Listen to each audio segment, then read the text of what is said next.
Good morning. My name is Maria, and I will be your conference facilitator today. At this time, I would like to welcome everyone to the BlackRock Incorporated Third Quarter 2020 Earnings Teleconference. Our host for today's call will be Chairman and Chief Executive Officer Lawrence D. Fink, Chief Financial Officer Gary S. Shedlin, President Robert S. Capito, and General Counsel Christopher J. Meade. All lines have been placed on mute to prevent any background noise. After the speaker's remarks, there will be a question-and-answer period. If you would like to ask a question during this time, simply press star, then the number 1 on your telephone keypad. If you would like to withdraw your question, press the pound key. Thank you. Mr. Meade, you may begin your conference. Good morning, everyone. I'm Chris Meade, the General Counsel of BlackRock. Before we begin, I'd like to remind you that during the course of this call, we may make a number of forward-looking statements. We call your attention to the fact that BlackRock's actual results may, of course, differ from these statements. As you know, BlackRock has filed reports with the SEC, which list some of the factors that may cause the results of BlackRock to differ materially from what we say today. BlackRock assumes no duty and does not undertake to update any forward-looking statements. So with that, I'll turn it over to Gary. Thanks, Chris, and good morning, everyone. It's my pleasure to present results for the third quarter of 2020, and I hope everyone and their families are remaining safe and healthy in the current environment. Before I turn it over to Larry to offer his comments, I'll review our financial performance and business results. While our earnings release discloses both GAAP and as-adjusted financial results, I will be focusing primarily on our as-adjusted results. BlackRock's steadfast focus on serving clients, employees, shareholders, and the communities in which we operate continued in the third quarter. Our strong performance during the quarter and throughout the year, amidst unprecedented market uncertainty, is a testament to the investments we have made over time to build a diverse and resilient business model, the strength of our BlackRock brand, and the commitment of our amazing employees to always deliver for clients. Our broad-based platform, pairing diverse investment capabilities with best-in-class technology and rigorous risk management, has now generated almost $400 billion of total net inflows over the last 12 months, representing 7% organic base fee growth. Our voice is resonating with clients more than ever, and our ability to address their current challenges through whole portfolio solutions, no matter the market environment, is a direct result of a strategic vision we embraced well over a decade ago and grounded in the strength of our One BlackRock culture. BlackRock generated $129 billion of total net inflows in the third quarter, representing 7% annualized organic asset growth and 9% annualized organic base fee growth. As markets strengthened during the third quarter, BlackRock leveraged the entirety of its global platform to help clients meet long-term needs. Not only did we see positive flows across all asset classes, investment styles, and regions for the quarter, we have also generated positive flows over the last 12 months across each product type on our active platform, evidencing the strength of our alpha-generating capabilities. Record third quarter revenue of $4.4 billion increased 18% year over year, while operating income of $1.8 billion rose 17%. And reflected $83 million of costs associated with a successful closed-end fund launch in late September. Record earnings per share of $9.22 was up 29% compared to a year ago, also reflecting higher non-operating income and a lower effective tax rate and diluted share count in the current quarter. Non-operating results for the quarter included $116 million of net investment income, driven primarily by mark-to-market gains on our seed and co-investment capital, but also reflected incremental interest expense associated with our second quarter debt issuance to pre-refinance our May 2021 debt maturity. Our as-adjusted tax rate for the third quarter was approximately 23%, which we estimate is a reasonable projected tax run rate for the fourth quarter of 2020. Third quarter base fees of $3.2 billion were up 8% year over year, primarily driven by 6% organic asset growth and the positive impact of market beta and foreign exchange movements on average AUM, partially offset by strategic pricing changes to certain products. Sequentially, base fees were up 9% from the second quarter, reflecting similar dynamics, but also the positive impact of one additional day in the quarter and the negative impact of lower securities lending revenue, which declined $57 million from record second quarter levels as cash spreads tightened in response to the Fed's intervention in money markets. The impact of lower securities lending revenue during the quarter was the primary reason we saw a sequential decline of 0.2 basis points in our annualized effective fee rate, despite the positive impact of strong organic base fee growth. Record quarterly performance fees of $532 million increased significantly on a year-over-year and sequential basis, reflecting strong overall performance from our single strategy hedge fund platform. A significant portion of the year-over-year increase in performance fees was attributable to a single hedge fund that locks annually in the third quarter and once again delivered exceptional performance over the last 12 months. Quarterly technology services revenue increased 9% year-over-year. While recent growth has been impacted by extended sales and contracting cycles in the current environment, we remain committed to low to mid-teens growth in technology services revenue over the long term. Demand for integrated and resilient investment management technology to support effective risk management and operational efficiency has meaningfully accelerated in the complex remote work environment brought on by the COVID-19 pandemic. Advisory and other revenue of $42 million was down $20 million year-over-year, primarily reflecting the absence of PennyMac equity method earnings following the charitable contribution of our remaining equity stake in the first quarter. Total expense for the third quarter was up 19% year-over-year, primarily driven by higher compensation and G&A expense. Employee compensation and benefit expense increased 27% from a year ago, driven in part by higher incentive compensation associated with higher performance fees and operating income. And G&A expense was up $76 million year-over-year, reflecting $80 million of closed-end fund launch costs associated with the successful close of the $2 billion BlackRock Capital Allocation Trust. Recall that we exclude the impact of these product launch costs when reporting our as-adjusted operating margin. The increase in year-over-year G&A expense also reflected higher technology expense, including certain costs related to COVID-19, and lower marketing and promotional expense, which is where we categorize our T&E expenditures. Core G&A expense for the third quarter, which among other items excludes product launch costs and certain incremental costs associated with COVID-19, was essentially flat with the second quarter, and we would continue to expect core G&A expense for the year to be generally in line with the estimates we provided in July. Our third quarter as-adjusted operating margin of 47% was up 100 basis points from a year ago, benefiting from significant performance fees in the current quarter. We remain margin aware in the current environment and committed to optimizing organic growth in the most efficient way possible. Our long-term strategic growth plan continues to focus on accelerating growth in Aladdin, iShares and private markets, keeping alpha at the heart of BlackRock, delivering whole portfolio solutions, and becoming the global leader in sustainable investing. Our capital management strategy remains first to invest in our business and then to return excess cash to shareholders through a combination of dividends and share repurchases. As a reminder, in the second quarter, we completed our targeted level of share repurchases for 2020, including the repurchase of $1.1 billion of common shares from PNC at $415 per share.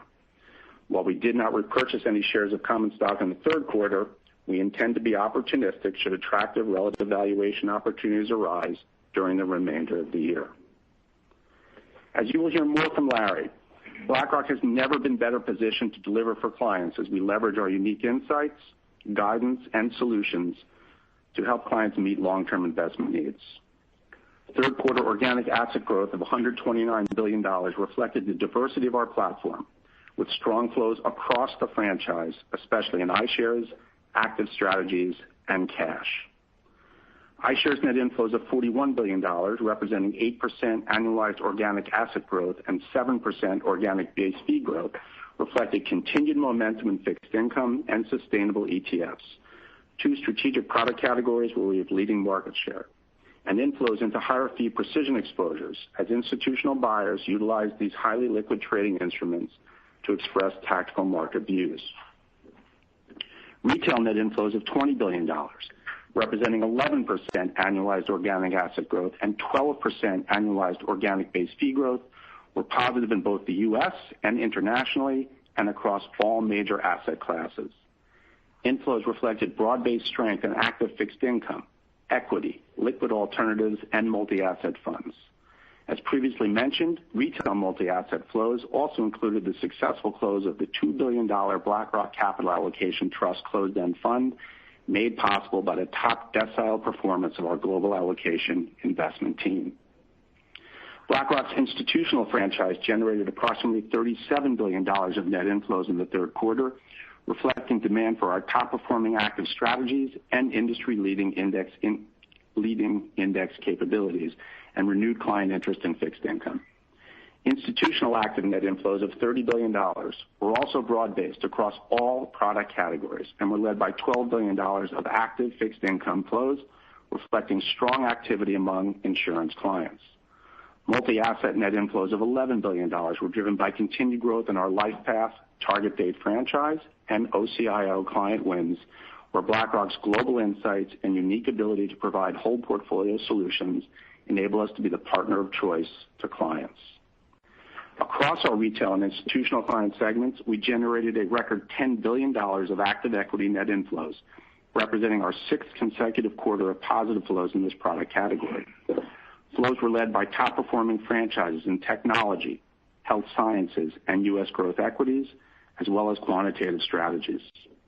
We remain well-positioned for future growth in our active businesses, with over 80% of fundamental active equity, scientific active equity, and taxable fixed income assets performing above their respective benchmarks or pure medians for the trailing 5-year period. Overall demand for alternatives also continued, with nearly $5 billion of net inflows into illiquid and liquid alternative strategies during the third quarter, driven by infrastructure, real estate, and liquid alternatives. Momentum in fundraising remains strong as we have approximately $23 billion of committed capital to deploy for institutional clients in a variety of alternative strategies, representing a significant source of future base and performance fees. BlackRock's cash management platform continued to grow, even as the broader industry saw outflows, generating another $28 billion of net inflows in the third quarter. In September, as gross yields fell below relevant thresholds, we did begin to waive fees on select government funds. While there was minimal impact of third quarter base fees given our proactive management of portfolios during the year, we would expect fee waivers to accelerate during the fourth quarter and into 2021. Finally, third quarter advisory net inflows of $3 billion were primarily linked to asset purchases managed by our financial markets advisory group. Recall that revenue linked to these assignments is primarily reflected in the advisory and other revenue line item of our income statement. The continued strength of BlackRock's results once again validates the resilience of our globally integrated asset management and technology business model, which allows us to consistently and responsibly invest for the long term, evolve ahead of client needs, and serve all of our stakeholders, no matter the market environment. With that, I'll turn it over to Larry. Thanks, Gary. Good morning, everyone, and thank you for joining the call. I hope you and all your loved ones are staying healthy and safe. We're reporting earnings this quarter from BlackRock's New York office once again. I've been back in the office about 3 days per week since last month, and it's been very productive and incredibly energizing as we are working diligently to help more and more clients and more people, both in this environment and certainly over the long run. As investors around the world continue to deal with the pandemic and the uncertainty about the future, BlackRock is doing everything we can to help clients navigate the challenges that come with it. Clients are looking for strategic insights on the economy and markets, including the impact of inflationary pressures and sustainability risks and opportunity across their entire portfolios. They want guidance on how to navigate market rotation and volatility. They need solutions that make their portfolios more resilient for their long-term needs and their long-term aspirations.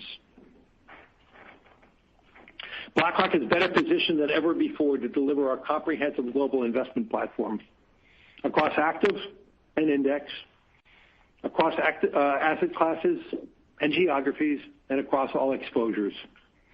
All of this is unified by one culture and unified by one technology platform, all to serve our clients better.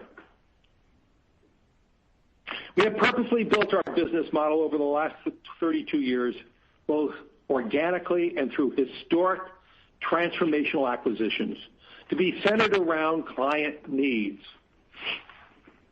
This positioning, coupled with our strong fiduciary culture, has differentiated BlackRock in the asset management industry. Clients are entrusting us with a greater share of their assets and developing deeper partnerships with BlackRock across their whole portfolios. And this is being reflected in our results. We generated $129 billion of total net inflows in the third quarter, representing a 7% organic asset growth and 9% organic base fee growth. Our strong organic growth underscores the benefit of the diversity of our platform. We saw positive inflows across all client types, all asset classes, all investment styles, and across all regions.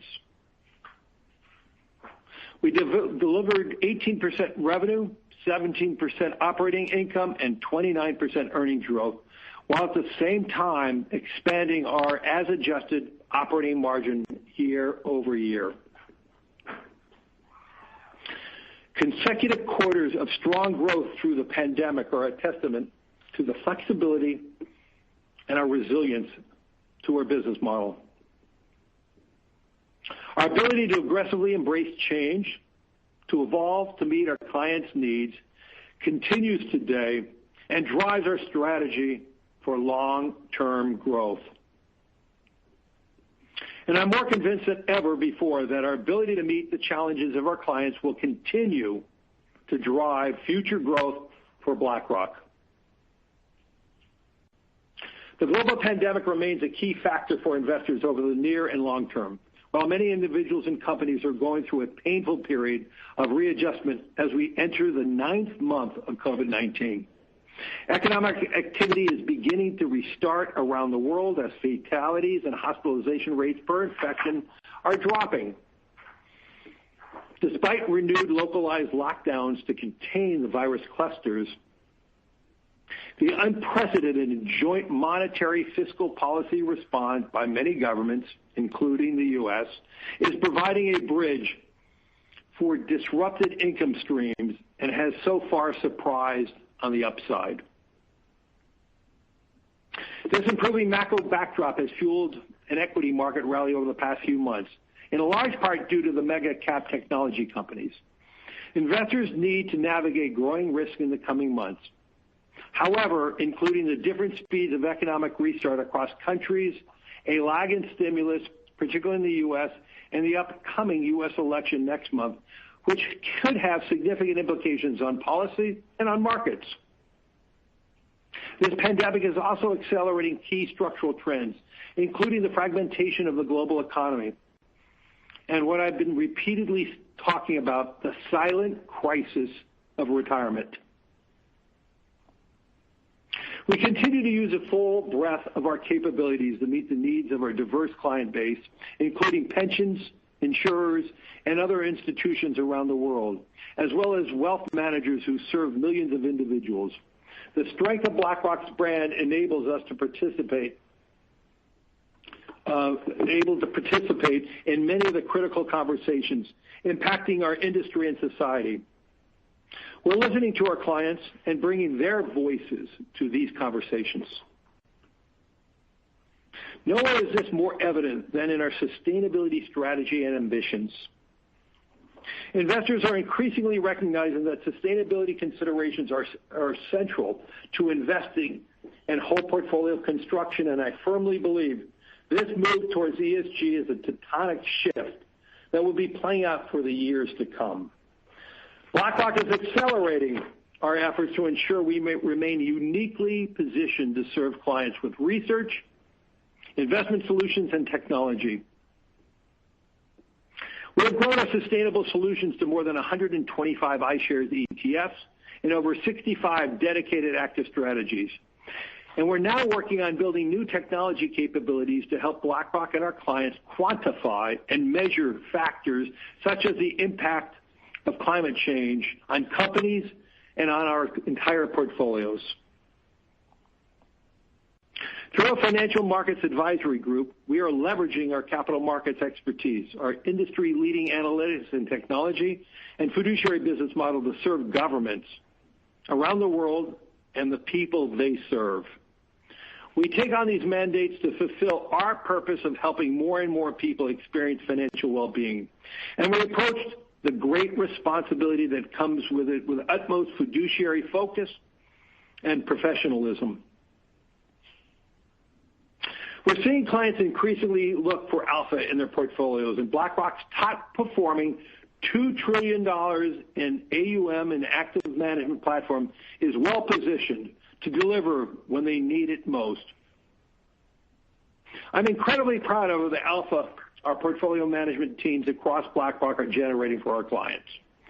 Our ability to deliver differentiated returns is a result of our long-term investment to build an active platform with global reach, interconnectivity across teams and across regions, and unparalleled access for our teams to data and insights, integrated technology and risk management, and scalable processes that enable them to do their job and to deliver more consistent outcomes over the long term. Our active investment teams value the benefit of BlackRock's platform, and this is translating into some of the strongest performance we've seen across the platform. 80% of our fundamental active equities and 87% of our taxable fixed income assets are above benchmark or peer medium for the 3-year period. And this is driving flows across our active business. Our team's expertise is now being recognized. For example, our health science strategy was recently ranked #1 for risk-adjusted returns out of more than 9,000 U.S. equity mutual funds that have a 15-year track record or more. We generated $47 billion of active inflows in the third quarter, positive across equities, positive across fixed income and multi-asset strategies, and positive across all our alternative strategies. This includes a record $10 billion of net inflows in active equity strategies and the successful launch of the BlackRock Capital Allocation Trust, which raised $2 billion, the second largest closed-end fund launch in our history and the industry since 2013. In the current low interest rate environment, clients are looking for yield in their portfolios. The industry saw strong client demand for fixed income strategies in the third quarter, and BlackRock's diverse and comprehensive fixed income platform generated $70 billion of inflows across active and index strategies.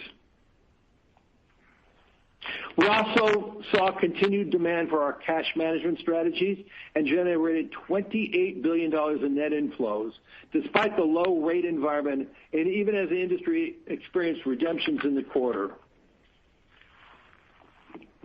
iShares net inflows of $41 billion were driven by client demand across multiple product areas. Fixed income and sustainable ETFs led the way, with strong flows in core equities and precision exposures. The strong flows we are seeing across multiple product segments with iShares globally are a result of the strategic investments we made over time to support the adaptation of ETFs and the evolution of their many uses, and to build the largest, the most diverse, and the most liquid platform globally. We saw record momentum around fixed income ETFs, which continue to attract new users. iShares fixed income ETFs generated $20 billion in net inflows in the third quarter, and we have captured nearly 40% of industry flows year to date. As we said before, fixed income ETFs are one of the fast-growing categories in asset management. They cost $1 trillion in assets last summer, and now over $1.4 trillion, and we think can be a multi-trillion-dollar market in the years ahead. iShares market leadership, our liquidity and performance under the stress conditions earlier this year has meant that clients of all types globally have been turning to iShares at greater scale. Our leadership is a result of our long-standing focus on modernizing the bond market and our long-term strategic commitment to the value, to the transparency, to the liquidity and performance that iShares fixed income ETFs can bring to clients. Demand for sustainable products is accelerating as more investors embed ESG considerations in their portfolios. BlackRock generated another $8 billion in inflows in sustainable iShares ETFs in the third quarter, and $25 billion year to date, more than 2 times the entirety of all of 2019.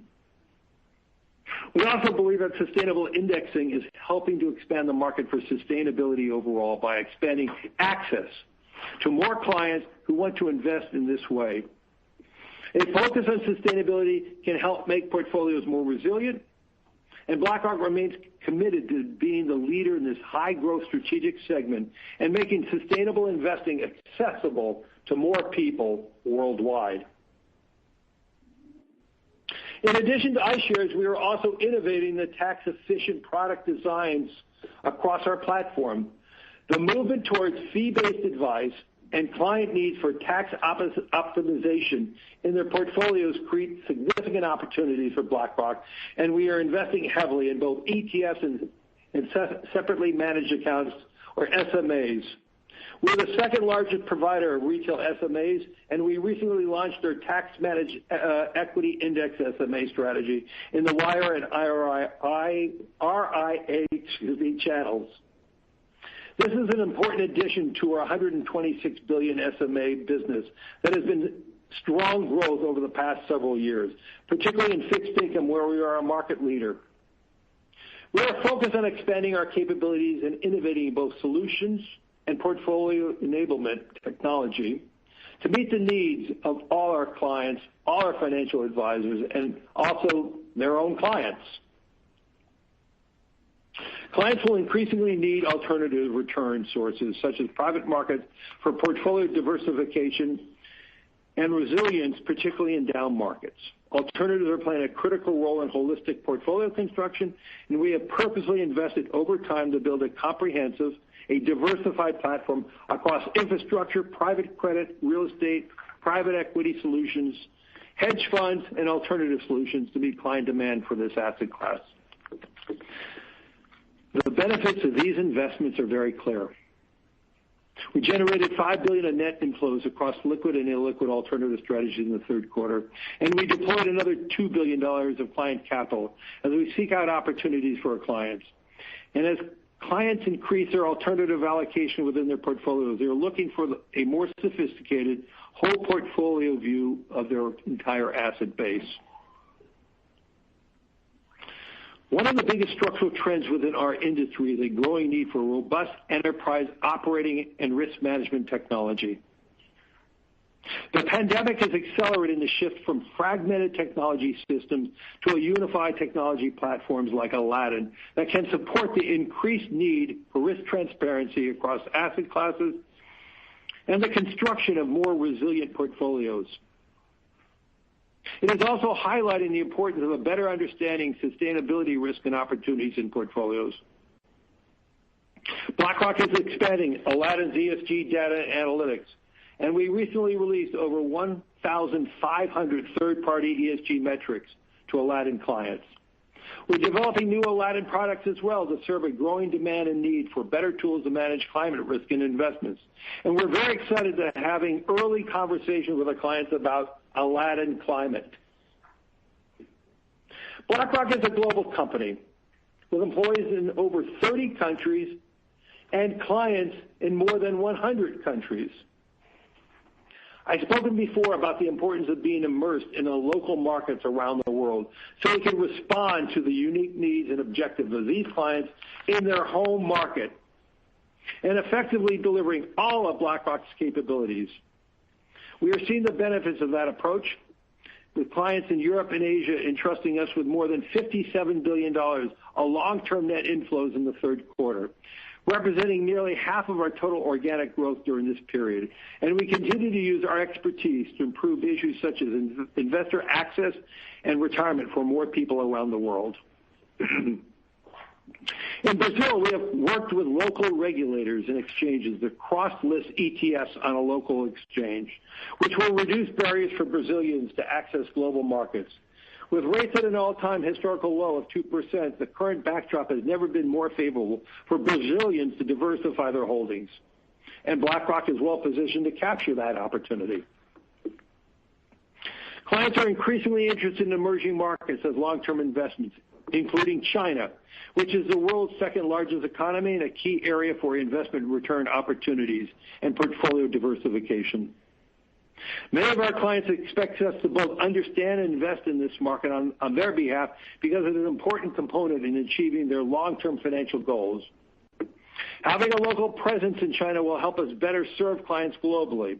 We also believe that we can apply our global expertise in China as the country seeks to reform and open its financial markets and address its own retirement needs. During the quarter, we received regulatory approval that allows us to take the next steps towards forming a wholly owned fund management company and a wealth management company joint venture. To anticipate what client needs and evolve our platform to meet these changing needs, BlackRock is continuously working to ensure our senior-most leaders represent the breadth of our business, the depth of our talent, and diversity of our clients we serve. We recently added 3 new members to our Global Executive Committee. I'm more excited about our BlackRock organization, our people, and the strength of our leadership bench than at any time in our 32-year history. I continue to be incredibly proud of our 16,000 employees who partner with clients. They uphold our culture. They live our purpose each and every day. Together, we have helped a lot of people navigate this crisis. We are helping people invest for their future, and we're helping governments get their economies back on track. Our employees are earning our clients' trust because of the high standards we hold ourselves to. We are true to who we are. We are living with purpose. We have a voice that's resonating with more clients than ever before. I see a tremendous opportunity ahead, and BlackRock remains focused on the long term, on aggressively embracing change and evolving so we can best serve our clients over time. I look forward to extending on our ambitious plans in the year ahead. With that, let's open it up for questions. Thank you. At this time, I would like to remind everyone, in order to ask a question, please press star, then the number 1 on your telephone keypad. If you do ask a question, please take your phone off its speaker setting and use your handset to avoid any potential feedback. Please limit yourselves to 1 question. If you have a follow-up, please re-enter the queue. We'll pause for just a moment to compile the Q&A roster.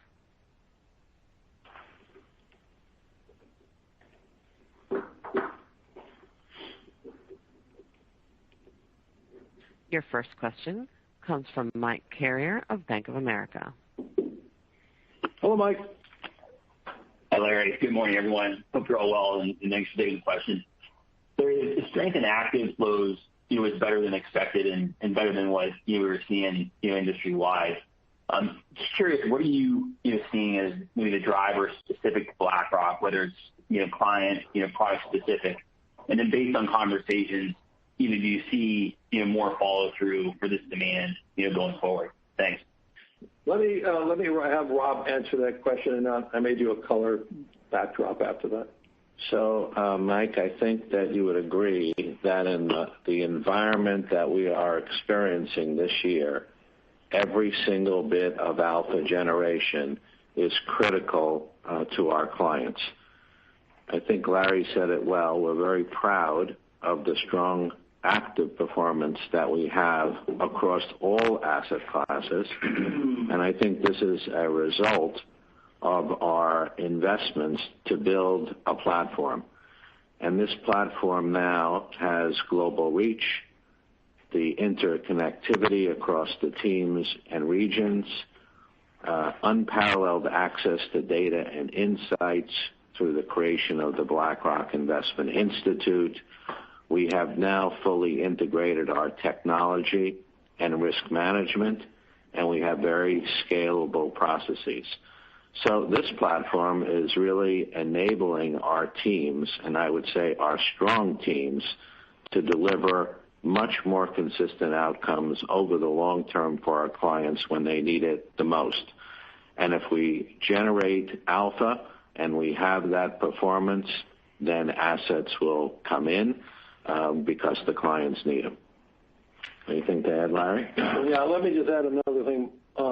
Obviously, performance matters, but I believe the most important characteristic of our active inflows, both in fixed income and equities, is a function of our whole portfolio approach.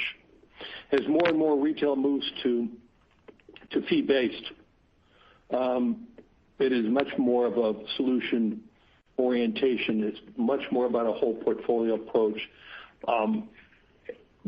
And under COVID now, with the connection with the financial advisor and the RIAs to their clients is now done remotely, the need for investment technology like Aladdin for Wealth is even more important. And so having BlackRock play a role in building deeper relationships between the advisor and their clients, providing better risk analytics, it allows us to have in our models our products in front of that too. And so a combination of performance, but also over a 15-year horizon of building this enterprise to be that connectiveness, and then using that enterprise and all the culture of interconnectedness among portfolio teams. I believe it's driving better alpha and driving a better connectivity with, that is leading towards more consistent inflows across active and index type of strategies.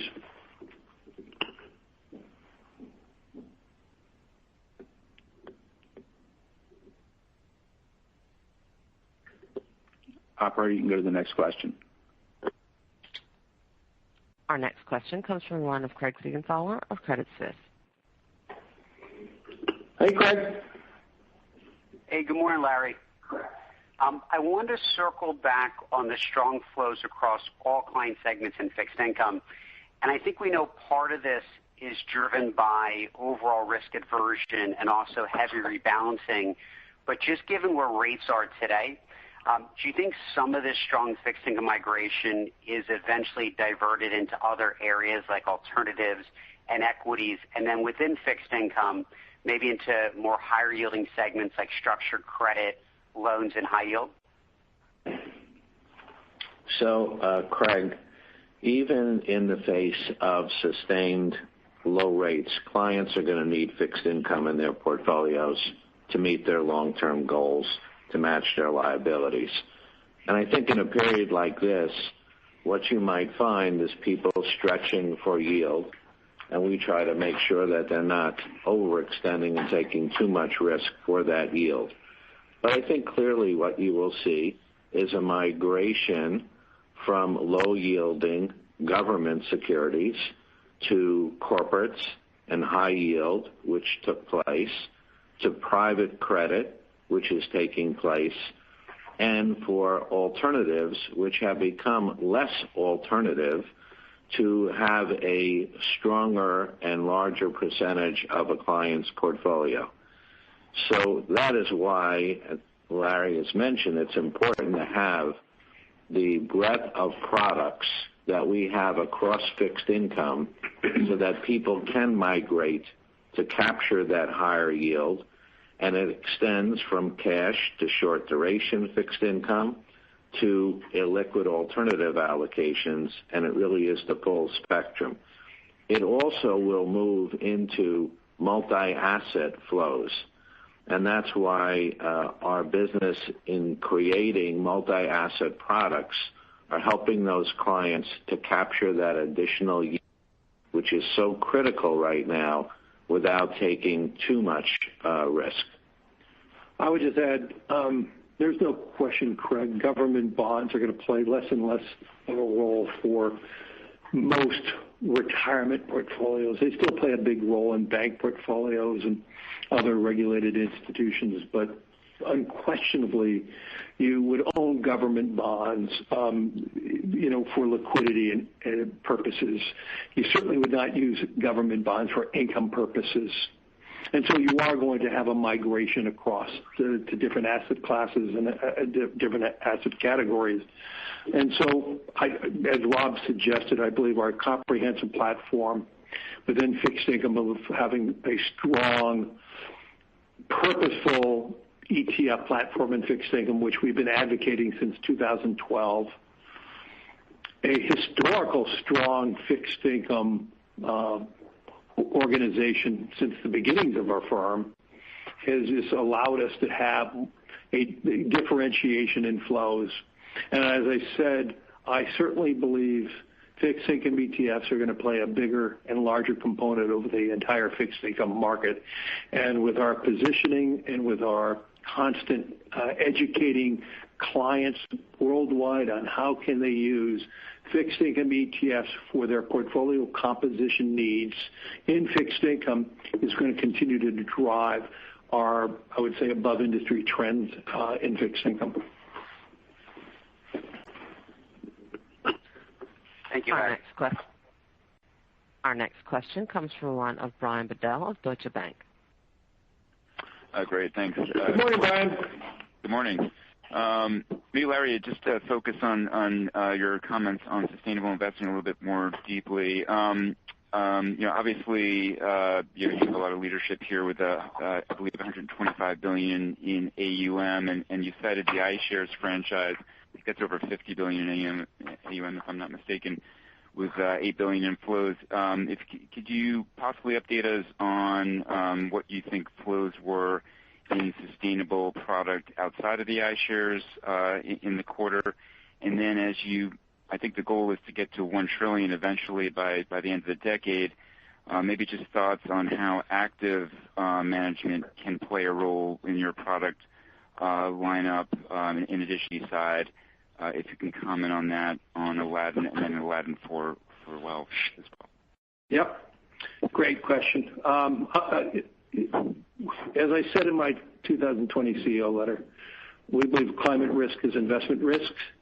And I do believe, when I wrote the letter, obviously the pandemic was not top of mind at all. It was some virus that was in China that we didn't really understand as much, and obviously now it changed the course of the world. The pandemic, in many cases, created an existential health risk. And I do believe at the same time we are seeing more and more climate change impact, and that is an existential risk. So I think what we are witnessing and what we're hearing from clients, COVID has made climate change more top of mind. And we're having more dialogues worldwide than ever before, and more dialogue here, even in the United States.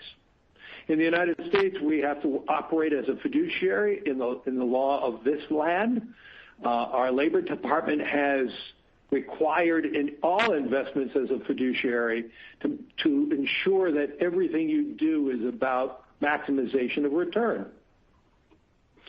So as we need to continue to drive technology and information to show how climate change is investment risk. And this is why we are so focused on Aladdinizing data for climate change. And as I said earlier, we are creating Aladdin Climate as one of the components of Aladdin, and we hope to be rolling that out. We're working with many different sustainable data providers to put that on Aladdin. And so as a result of it, we need to, as a fiduciary, to show why climate risk for ERISA accounts why it is investment risk. But we're seeing across the board, whether it's individual investors, whether it is family offices, that they don't need as much data or documentation, that they believe that climate change is investment risk.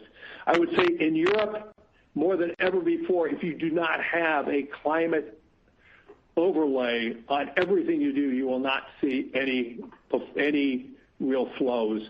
It is now a requirement in Europe to have a sustainable lens if you're investing across all the countries of Europe. And now that's beginning to even have conversations in Asia. And most recently, we've had conversations in China about the role of climate change on long-term retirement assets and how should they play it. So getting into some of the details, we currently have about $127 billion in sustainable products. We are reaffirming the $1 trillion. We believe that we'll be able to reach that. As you frame the question, obviously we talk much about the index-related or the ETF-related sustainable products. I did note that we have about 67 different active strategies related to sustainability. But let's be clear, it is our ambition in our fundamental equities, it is our ambition in our fundamental fixed income to have sustainability as an overlay in everything we do. And we're not there yet, and we said in our client letter that we'll be getting there within a year, and we believe we'll meet that objective. So we do believe that we can provide that information to our clients who are seeking it out, and we are working with all clients. Let me be clear. Some clients still do not believe in climate change, and we're working with them. We're trying to show them why we believe it is. But if a client is still seeking to invest in an index that happens to have hydrocarbons, we, as a fiduciary, we're going to continue to invest for them on their behalf. It is their money and not our money. Our next question comes from one of Michael Cyprys of Morgan Stanley. Hi, Michael. Hey, Larry. Good morning. Thanks for taking the question. Just on consolidation, that seems to be picking up across the industry. And if that does continue and if we see larger mergers and mergers across the value chain, I guess how do you think this could impact the competitive dynamics and industry structure? And in what scenario would BlackRock participate in, and what could make sense for BlackRock here? Well, since my CFO is an investment banker who is responsible for a lot of historical M&A in the industry, let's have Gary respond. Thank you, Larry. Transformed investment bank. So, Michael, thanks for the question. Maybe just a few observations on what we're seeing today. I think I would characterize that there's very little surprise from our standpoint by the recent acceleration in consolidation in the industry. I mean, if you think a couple of the trends that are out there, we're seeing obviously revenue and expense pressures increasing, and that was even before the pandemic. We've talked about the importance of multi-asset investment capabilities and how critical they are to addressing whole portfolio solutions. We've talked about technology expertise, whether to support operational infrastructure, risk management, portfolio construction, or even digital distribution. That is really becoming a need to have and not a nice to have. And whether or not you are a global firm or not, you need to have global insights to be able to give your clients the best advice.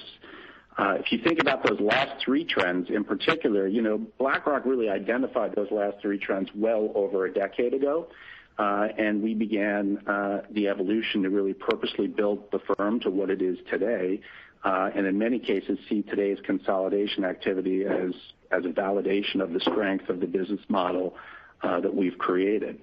And so while we see the industry continue to consolidate, really in the hopes of creating what we already have, think about global reach, scale, best-in-class technology and risk management, diverse investment capabilities from passive to active, the ability to build whole portfolio solutions. Our intention is really to maintain our focus on our existing strategy and effectively to just be a beacon of stability in a world that's going to be ever consolidating.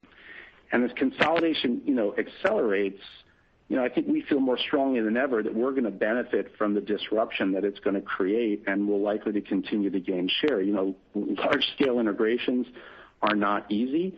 especially when today's deals are really driven by a need to cut costs quickly, which means you have to combine disparate operating cultures, you have to rationalize investment teams with different processes, and you have to take advantage of distribution relationships that overlap and in many cases are not unique across the industry. So from our standpoint, our M&A strategy has not changed. We will consider inorganic opportunities only if they are accretive to our long-term organic growth. We are not looking to take advantage of cost efficiencies to drive EPS accretion.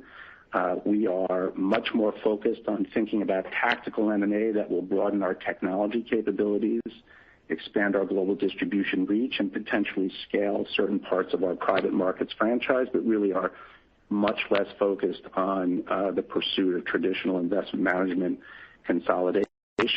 And I think as many of you have seen, we're also looking to more aggressively use our balance sheet to take minority investments where control deals may not make sense. And I think we've had great success in things like InvestNet and iCapital and Scalable Capital, which are much more focused on digital distribution and really trying to utilize technology for flow as opposed to necessarily technology to drive revenue growth of the technology line itself. Very good. I like that word, beacon. Your next question comes from the line of Alex Blostein of Goldman Sachs. Good morning, Alex. Great. Good morning, everybody. Thanks for taking the question. I wanted to ask you guys around some of the operational lessons learned from the COVID environment for the last, call it 6 months or so. So on the one hand, it sounds like opportunities for Aladdin could accelerate given the challenges faced by the financial advisor community. But also I was curious if you guys are rethinking some of your own G&A footprint and how that could sort of evolve once the world normalizes. Thanks. So thanks for the question, Alex. Look, I think the biggest lesson learned, obviously, was that, we were able to very quickly migrate from 16,000 people in, 60 offices to 16,000 people in 16,000 offices. And I think, obviously, our commitment to a single technology operating system was absolutely crucial to our ability to migrate that way. Obviously, we had some early bumps in terms of just trying to get people the technology they necessarily needed at home, but I think we transitioned seamlessly into that environment. And I think, frankly, the performance, whether financially or operationally, over the last 6+ months is certainly evidence for that. I think that, as it relates to the broader pandemic, I think that we have seen, frankly, an acceleration in almost every single strategic trend that we were guiding the business towards pre-pandemic, post-pandemic. And so I think the pandemic has really accelerated our growth opportunities in everything that we were focused on before. If you think about it, whether it was ETFs and the performance of fixed income ETFs through the pandemic, we talked about technology. Larry mentioned how important it's going to be to get private assets into whole portfolio solutions. We were investing there. Whole portfolio solutions more broadly, sustainability, which we kicked off before the pandemic was a reality, has obviously been accelerating incredibly strongly. So I think in many cases the pandemic has really driven for us many more of the themes that we were pointing the business towards, and we feel will clearly accelerate growth as a result. As it relates to getting back to the office, I'll let Larry jump back in there. I think that we are doing the call from the New York office today. There's no question that employee well-being remains our priority, and we'll be following all the official guidance and putting the health and safety of our employees first always as we look to return to the office. And we are continuing to operate on a split operations basis. But look, we're still operating with only about 6 to 7% of our employees back in the office, and I think I think we can get through that today operationally. I think over time, I think the culture of BlackRock is still an in-office type of culture where innovation has always been driven by having people working together. And I think, longer term, we're going to hope that we get back there as quickly as we can. I would just add more of a societal way. There are many blessings that we're learning from the horrificness of the pandemic and the health concerns. I don't think any of us thought we could operate as efficiently remotely. As Gary said, now we're operating in 16,000 offices. I think that was one of the great fears, that could we actually accomplish that? And can we have the operational efficiencies, working remotely? And by and large, many large companies, including BlackRock, have learned that, yes, we can work remotely without much in terms of degradation of operation efficiencies. We still have some of the cultural issues that I'm particularly worried about. But let's be clear, I don't believe we will have 100% back in office, even when we have 100% solutions related to the virus. I believe this will become a blessing. I believe this is going to be considered a benefit. If we could have, rotate 30%, 40% of our workforce that they can work remotely at periods of time during the year. Can you imagine how each city will have reduced congestion? Think about what that would do to the environment. Think about if your average employee commutes on average an hour each way, that we free up for a portion of their year, 2 hours of their day. They can spend that 2 hours doing more work. They can spend 2 hours improving their health by exercising. They can spend 2 hours more in building a deeper, stronger, more resilient family.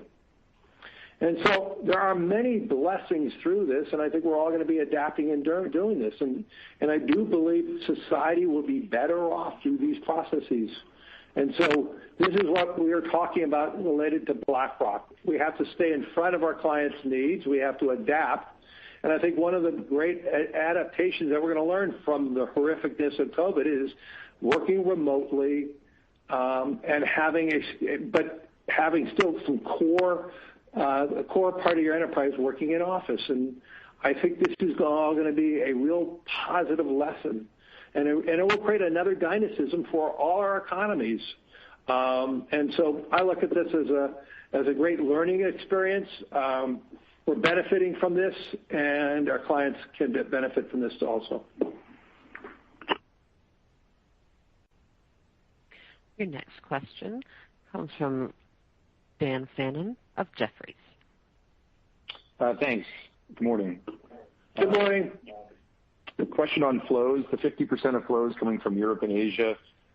Just curious if that's a record and whether that was reflective of a surge in gross sales, lower redemptions, or any kind of outsized mandate wins. And then just thinking about the momentum in that business, how we should think about the contribution from these regions going forward.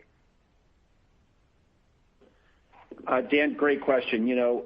Obviously, one quarter is always hard to basically make any significant trends. And so I think, we always have to think about this more broadly. I mean, obviously, we're seeing, institutional and wealth clients facing a variety of complex challenges. We're seeing pensions are underfunded. We're seeing insurers dealing with, obviously, sharp increases in payouts and declining asset values. We're seeing financial advisors adapt to new ways of interacting with their clients, and obviously individuals who are more dependent on retirement savings, which obviously are more challenging. Clients globally are reacting to all of those things, and they're allocating to a variety of different countries and sectors and growth areas, whether it's U.S. tech or underappreciated areas like emerging markets. And everybody is considering their own specific challenges at one point in time. But I think, the more broad point for us is that while there's unique issues related to each of those geographic areas, clients in all the regions and all types are really turning to us. And, we've talked about the positive flows we've seen across the board delivering alpha, and the fact that we had in this particular quarter a number of flows coming from clients in Europe and Asia. But I think we are obviously a global firm. We're investing globally. We're spending a lot of time and energy investing in our European franchise as well as our Asian franchise. Larry's talked before about our commitment to becoming local in each of the countries in which we operate, which I think is reinforcing the commonality and the uniqueness of BlackRock brand, but trying to be specifically local to each of those countries and basically pushing a lot of the decision-making closer to where the clients are more broadly as a firm. And I think, trends around sustainability as well are obviously critically important as we see countries outside of the U.S. adopting to that much more quickly than we are. So I think it's just it's indicative of our global footprint and the fact that we're trying to basically invest all around the world to make sure that we can deliver for our clients. Dan, I would just add to what Gary said. I think it speaks very loudly of our comprehensive platform worldwide.